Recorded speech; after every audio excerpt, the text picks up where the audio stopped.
The thing is too, it's like if somebody's got really high mercury, you don't want to dump all that mercury at once, because the body is keeping Right. it there for a reason. If that Yeah. person was to dump all the mercury at once, the person's going to go through severe detox reactions. That's the problem with chelation. You're pulling out all that toxin all at once, and so the kidneys are exposed to that on the way out, right? And so it can be a real heavy load on the kidneys to try to deal with that. We've had really good success with saunas, quite honestly, Yeah.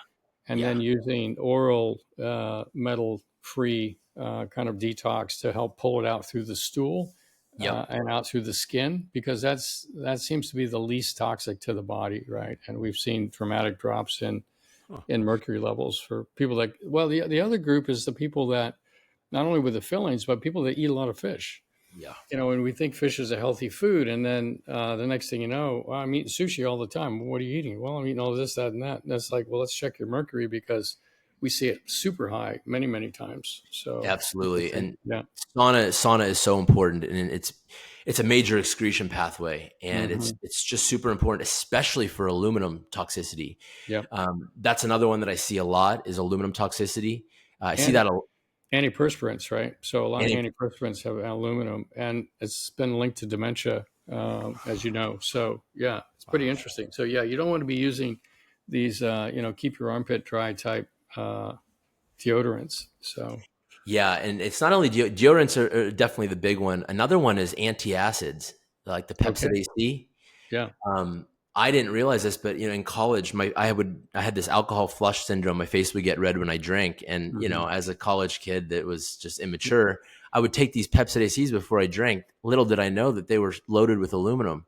So Okay, you really got to be careful with over right, the counter medications. Yeah, yeah. um, You're pots lucky and you graduated. 2016. Yeah, I know. Yeah, I've come a long way since then. But Yeah. so yeah, aluminum toxicity is another one I see, and that pairs with silica deficiency. Mm-hmm. Silica and aluminum are has an antagonist synergist relationship. Um, Iodine deficiency. Then there's the antimony, which is found in plastics. I tested this woman about 2 months ago down in Florida, and um, she was overweight, having really trouble losing the weight. She said it just won't come off. I know my Mm-hmm. hormones are messed up, and I tested her, and her antimony was really high. Interesting. And it's interesting because antimony is found in plastics. And I asked her, I said, "What kind of water do you drink?" And she said, "Oh, I drink bottled water. I've been drinking bottled water for the past 10 years." She lives in Florida. Okay. The heat, the sunlight is leaching the plastic into the Right. water. Sure enough, she has high antimony. She can't lose weight. Her hormones are disrupted. It's about Fascinating. connecting the dots. Do you have a strategy for getting antimony out of the system? Is it, if somebody stops drinking from plastic containers, will it go out, or do you need to use a sauna there? Yeah, I have this three-prong approach, and it's basically one, it's reducing the inputs where it's coming in. So Right. in her case, it'd be reducing the plastic use. Two, maximize the outputs. So sweating, breaking Mm-hmm. a sweat. And then three, providing the building blocks. So making sure that she's getting enough minerals in her diet. Yeah. Um, I also believe that, plastics are xenoestrogens. A lot of the estrogens will be stored in the liver. And most people that are, experiencing some kind of illness, you got to look to the liver and the kidneys. Usually the liver is blocked. So Mm-hmm. from my research, I think potentially coffee enemas could be a good way to help the liver health. Mm-hmm. But yeah, absolutely. Sauna is one of the best ways. Yeah.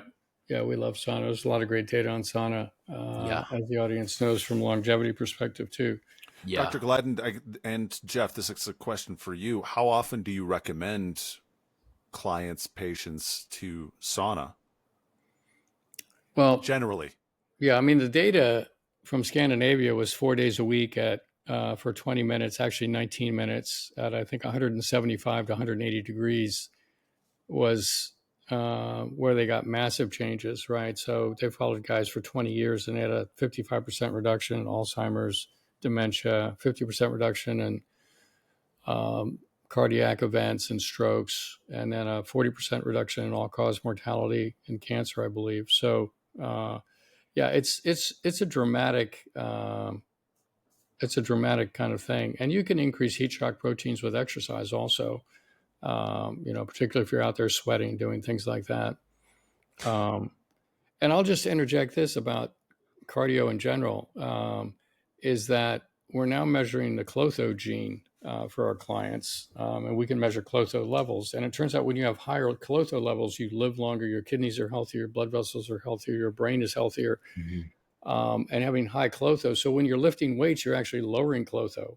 Really? When you go for a run, you actually raise Clotho. Huh. So your cross-country skiing is raising your Clotho. And resistance training is important. You can't get away from it, but it should never be the only thing that anybody does, right? So, yeah. Anyway, it's interesting. Yeah. Yeah, I agree to that. I mean, I usually tell people, a couple times a week is That's great. it. That's Yeah, perfect. a couple Yeah. times a week. I do remember Dr. Klinghardt from one of his YouTube videos that he mentioned that 95% of the metals are released in the first 5 minutes.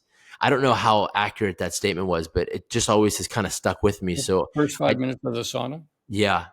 So I Interesting. just try to always wipe down, when I'm in there. But I mean, sauna is it's great. I think it's one of the better healing modalities and detox modalities for sure. Yeah, for sure. Yeah, we would agree with that. And really, people always ask me, well, should it be a Swedish sauna or an infrared sauna?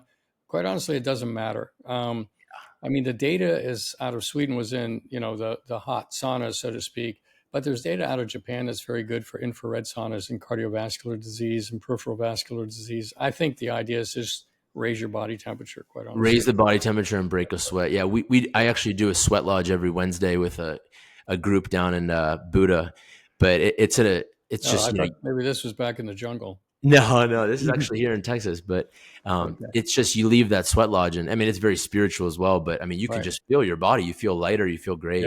Yeah. No, that's awesome. So, so this scan, is this something people can use in their homes, or what's the story with this? Is this more something you go to a physician's office to use, or do you keep it in the Yeah, back trunk of your car? What's it?